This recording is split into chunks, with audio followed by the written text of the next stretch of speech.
Hello folks, welcome back. In this tutorial we're going to have a quick run through the trim tool, the ripple edit tool and the rolling edit tool.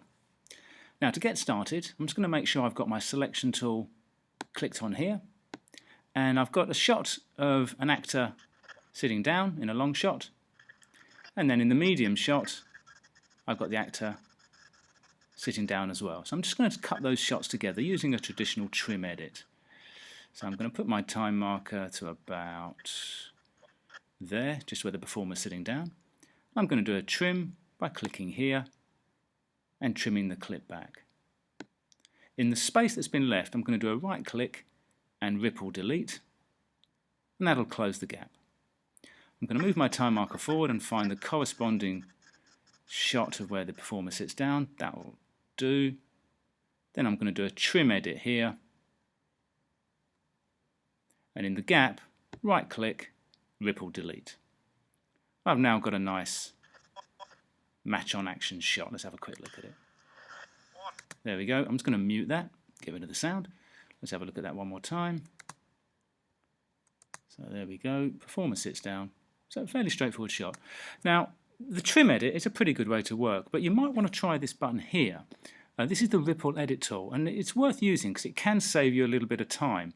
And I'll just show you how. I'm going to undo the edits that I did earlier, and I'm going to select the ripple edit tool here, and I'm going to try and do the same action. So I'm going to look for the point where the performer sits down in the long shot. That'll do. Now when I put my cursor here, instead of red, which is the trim tool, the cursor's now gone yellow, which means it's going to be a ripple delete. So I'm going to now drag back to the edit point, but watch what happens to the gap this time around. The trim edit closes the gap for us, so it just saves us a little bit of time. I can then go forward to the corresponding point where the performer sits down. I'll probably do. And I'm going to do a trim, well actually sorry, apologies, not a trim edit, I'm going to do a ripple edit here and trim this back, but watch what happens to the gap this time. It closes the gap for us. So basically a ripple edit is like a trim edit, but it does the ripple delete for us. It closes the gap, and it just probably could save you a few seconds when you're trying to go through quite a fast edit. And there we go. Our match on action still works. Now let's zoom in on the timeline a little bit, and let's just go through the final tool I want to talk about, which is this one here, the rolling edit tool.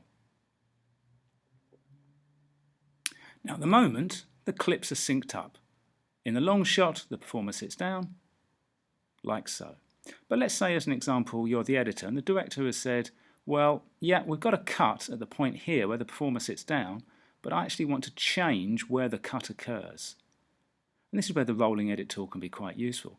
We know the two shots are synced up, as we can see. The performer is doing a nice clear movement.